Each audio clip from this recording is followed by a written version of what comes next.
누군가 모래 속에 무언가를 묻었습니다. 불빛도 목격자도 없던 이집트의 밤이었을 겁니다. 그것은 책도 아니고 경전도 아니었습니다. 적어도 우리가 아는 종류의 것은 아니었습니다. 수백 장의 파피루스에는 신을 부르는 말들이, 죽은 자의 영혼에게 명령하는 문장들이 빼곡히 적혀 있었습니다. 이 문서들은 19세기에 우연히 세상 밖으로 나왔지만 언제, 누구에 의해, 왜 한 곳에 모였는지는 지금도 알 수 없습니다. 어쩌면 이것은 한 마법사의 평생 장서였을지도 모릅니다. 아니면 세상의 존재를 숨긴 어떤 집단의 의식서였을지도요. 우리가 확실히 말할 수 있는 것은 딱 하나입니다. 이것을 만든 사람들은 분명히 무언가를 간절히 원했다는 것. 무대는 기원전 2세기에서 기원 후 5세기 사이의 이집트입니다. 알렉산드로스 대왕이 이 땅을 정복한 뒤 수백 년이 지난 그 시절, 이집트는 더 이상 파라오만의 것이 아니었습니다.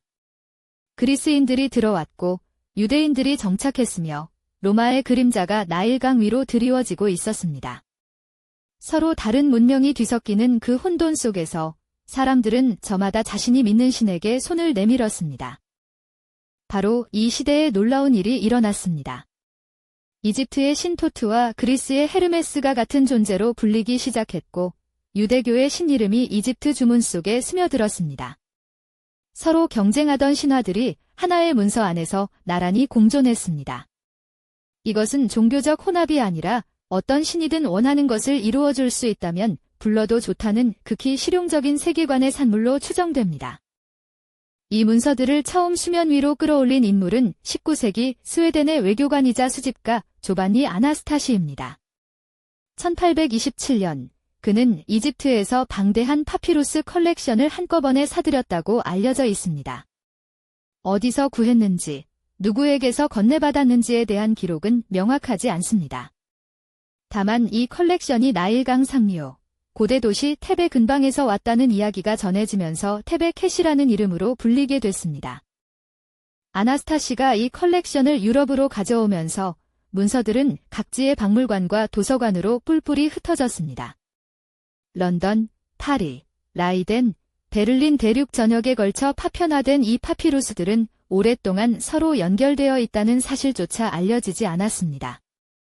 각각 별개의 문서로 취급되던 이것들이 사실 하나의 거대한 컬렉션이었다는 사실을 밝혀낸 것은 20세기 초의 일이었습니다.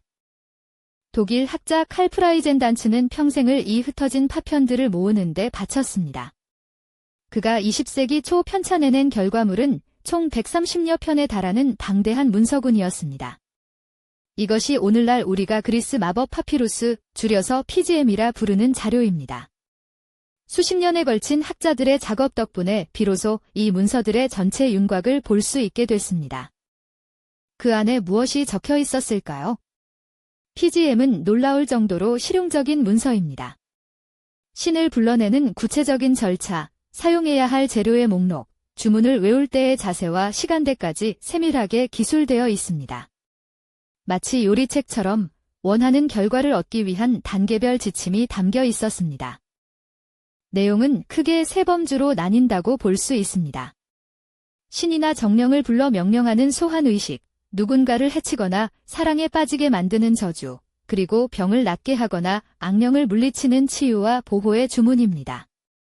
이 세 범주는 공존하며 때로는 같은 페이지 안에서 나란히 등장합니다. 언어는 더욱 흥미롭습니다. 그리스어가 주를 이루지만 이집트 민중 문자와 콥트어가 섞여 있고 아람어와 히브리어의 흔적도 발견됩니다. 어떤 주문에는 보크스 마기카의, 즉 마법의 말들이 등장하는데 이것이 특정 언어에서 온 것인지 아니면 의도적으로 만들어진 소리인지조차 확실히 알 수 없습니다. 여러 문화가 뒤섞인 이 언어적 혼합은 당시 이집트 사회의 복잡한 현실을 고스란히 반영하고 있습니다. 특히 주목할 점은 이 문서들 속에 등장하는 신의 이름들입니다. 이집트의 라, 오시리스, 이시스 옆에 그리스의 헬리오스와 헤르메스가 함께 불립니다. 그리고 그 사이에 유대교 신의 이름들이 등장합니다.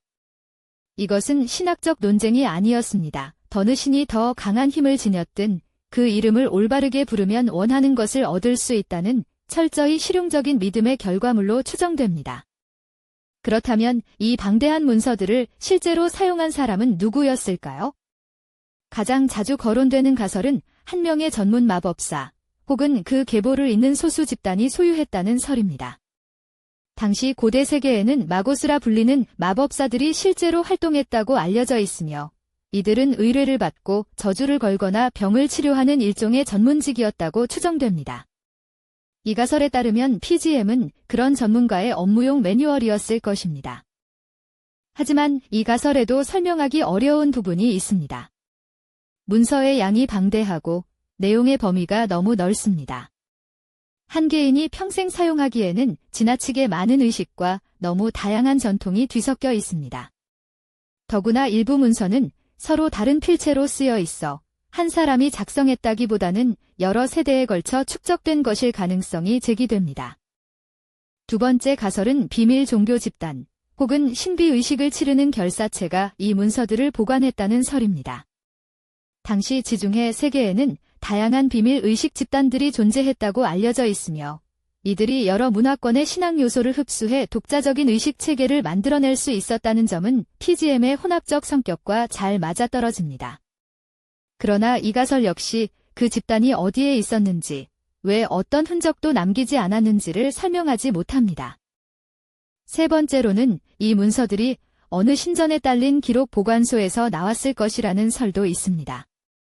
고대 이집트의 신전에는 사제들이 방대한 종교의학 마법 지식을 기록하고 보존하던 공간이 존재했다고 전해집니다.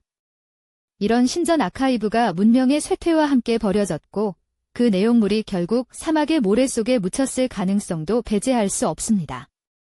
하지만 어느 신전인지 그곳의 사제들이 왜 이토록 다양한 이방 신들의 이름을 기록했는지는 여전히 미지수입니다. 어느 가설도 완전한 답을 주지 못합니다.